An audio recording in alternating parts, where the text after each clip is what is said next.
জামাত শিবিরের নাম ধরে বলতে চাই। কেন নাম ধরছি আমি? এই জন্য বিগত 17 বছর তারা আমার বন্ধু ছিল। আমি কারাগারে তাদের সাথে একসাথে ছিলাম আমি, এবং আমি বলেছি ওলামায়ে কেরামদেরকে, মতিউর রহমান নিজামীকে শহীদ করা হয়েছে, ওলামায়ে কেরামদের উচিত তাকে শহীদ হিসেবে স্বীকৃতি দান করা। আমার চোখের সামনে তাদেরকে ফাঁসির মঞ্চে নিয়ে যাওয়া হয়েছে। আমি ইতিহাসের সাক্ষী। তাদের স্যাক্রিফাইস রয়েছে, কোরবানি এবং ত্যাগ রয়েছে। এই জন্য আমি আমার ভাইদেরকে বলবো, যেই হিম্মত এবং সাহস নিয়ে আপনাদের নেতৃবৃন্দ ফাঁসির মঞ্চে চলে গেছেন তাকবীরের ধ্বনি তুলতে তুলতে, আপনাদের সেই হিম্মত আমি আশা করি যারা জামাত শিবিরে আছেন। কেন ভয় পাচ্ছেন আপনারা? জামাত ইসলামের সাথে আমাদের মতের যেমন ভিন্নতা আছে, সাহাবাদেরকে সত্যের মানদণ্ড মানা না মানার প্রশ্নে, আমির মুআবিয়ার সম্পর্কে সহ আরো বিভিন্ন বিষয়ে, অনেকগুলো বিষয়ে তাদের সাথে আমাদের চরম মতবিরোধ রয়েছে।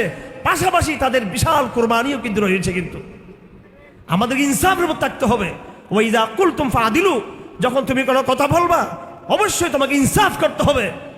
এখন আমার অডিয়েন্স সন্তুষ্ট হোক বা না হোক তাতে কিছু আসা যায় না, বা যারা আমাকে দাওয়াত দিয়েছেন তারা সন্তুষ্ট হয়ে আগামী বছর আবার দাওয়াত দিবেন, কিংবা অসন্তুষ্ট হয়ে আবার দাওয়াত নাও দিবেন, এটা আমার দেখার বিষয় মোটেও না।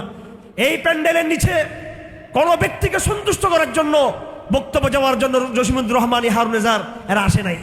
আমরা প্যান্ডেলের উপরে, প্যান্ডেলের উপরে আকাশে যে মহান আল্লাহ আছেন তার সন্তুষ্টির জন্য আমরা কথা বলবো। যেই কথা বললে মহান রব সন্তুষ্ট হবে সেই কথা বলবো, যেই কথা বললে মহান রব সন্তুষ্ট হবে, পুরো জগৎ সন্তুষ্ট হলো সে কথা আমরা বলতে পারবো না। আমরা কখনো জনস্রোতকে দেখে আমরা কথা বলি না, আমরা কাগজে বাঘ না, আমরা বাস্তব শাহজালালের অনুসারী। আমরা যা বলি, কবি বলেছেন, সতম গরু কে সামনে কবি সর ঝুঁকা হে না কবি সর ঝুঁকেগা। জালিমদের সামনে আগেও কোনো মাথা নত করি নাই, সামনেও তোদের সামনে মাথা নত করবো না। আমরা শিআরে সাদিক পে হাম নাজা হে, जो कहते हैं वही करेंगे इंशाअल्लाह। আমরা আমাদের সত্যবাদী ঐতিহ্যের উপরে আমরা গর্ব করি, আল্লাহর প্রশংসা করি, এবং আমাদের বৈশিষ্ট্য আল্লাহর থেকে কামনা করি যেন সাহাবাদের পথে থাকতে পারি। সাহাবায়ে কেরামদের বৈশিষ্ট্য ছিল যা বলেছেন তা তারা বাস্তবায়ন করেছেন। আমরা স্টেজে যা বলবো সেটা ময়দানে বাস্তবায়ন করেই ছাড়বো। আমরা যারা আমাদের সাথে থাকবে তারা আমাদের সত্যবাদী সৈনিক, আর যারা থাকবে না তাদেরকে আমাদের গণার সময় নেই। সঙ্গে তারা যত বেশি হোক না কেন গণতন্ত্র বিশ্বাস করি না আমরা। জনগণ কি বললো, অমুক কি বললো, মূলধারা কি বললো, সেটা আমাদের আসা যায় না। আমার ভাইয়েরা, আপনাদেরকে আজ ইতিহাসের কঠিন সন্ধিক্ষণে দাঁড়িয়ে আছেন।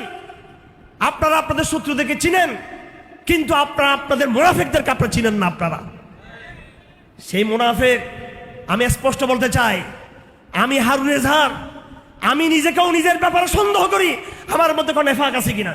আল্লাহর কসম আমি শঙ্কিত, আমি ভীত সন্ত্রস্ত, আমি ভয় পাচ্ছি আমার মধ্যে নেফাকের কোনো একটা জায়গায় স্থান করে নিচ্ছে কিনা।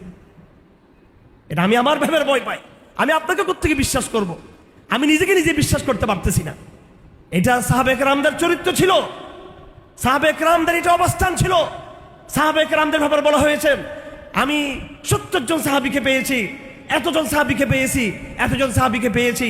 রওয়ায়াতের মধ্যে আছে কুল্লুহুম ইয়াখশাউনা আলা আনফুসিহিম নিফাক, যারা প্রত্যেকেই নিজেদের ব্যাপারে নেফাক সম্পর্কে তারা ভীত সন্ত্রস্ত ছিল যে আমি মুনাফিক কিনা। আমরা সাহাবায়ে কেরামদের চেয়ে বড় ইমানদার হয়ে গেছেন আপনারা। কোনো কিছু কথা বলা যাবে না, হ্যাঁ, গুমর ফাঁস করা যাবে না, সত্য কথা বলা যাবে না, চুপ থাকতে হবে। আদবের নাম দিয়ে নাকি চুপ থাকতে হবে?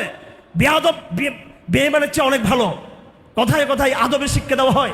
আদব কি? আগে ইমানের আদব, আল্লাহর প্রতি আদব হচ্ছে আগে আদব।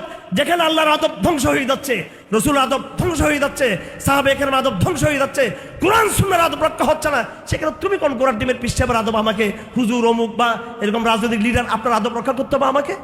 আপনার আদবের চেয়ে আল্লাহর আদব বড়, আপনার আদবের চেয়ে রসুলের আদব বড়, আপনার আদবের চেয়ে কোরআন সুন্নাহর আদব অনেক বড়। আপনার সাথে বিয়াদবি করলে বিয়াদবি হবে, রসুলের সাথে বিয়াদবি করলে শুধু বিয়াদবি না, সে বেঈমান হয়ে যাবে। সে কোরআন সুন্নাহর সাথে কিছু বিয়াদবি করলে সেটা শুধু বিয়াদবি না, সেটা বেঈমানি হবে। সেটা বেঈমানির আলোচনা নাই, মুনাফিকের আলোচনা নাই, শুধু আছে আদব কায়দা, আদব কায়দার আলোচনা। শুধু আদব কায়দা করতে গিয়ে যদি ইমান চলে যায় সেটা খেয়াল করা উচিত আমাদের। আমার ভাইয়েরা, এই দুর্গা পূজার সম্পর্কে আজকে কথা বলা অনেক জরুরি হয়ে গেছে আমাদের জন্য, অনেক জরুরি হয়ে গেছে। আমি চট্টগ্রাম থেকে কথা বলতে শুরু করতে চাই এবং আমি নাম ধরেছি আমার ভাইদের, যে সমস্ত ভাইয়েরা আমার সাথে বিগত 16 বছর কারাগারে ছিল।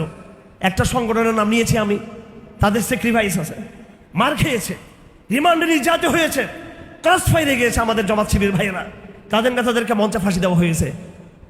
তোমাদের কেন উদারবাদী হতে হবে? এই জমিনে তোমাদের রক্ত পড়েছে, এই বাংলার জমিনে তোমাদের রক্ত পড়েছে। অপেক্ষা করো, ধৈর্য ধরো, শহীদদের রক্তে একদিন কথা বলবে। কেন হিন্দুদের দুর্গাপূজায় গিয়ে একবার তুমি তাদেরকে একদম তাদের সাথে গা ভাসিয়ে দিচ্ছ? আজকে তারা তোমাকে জেলখানে ঢুকিয়ে দিল।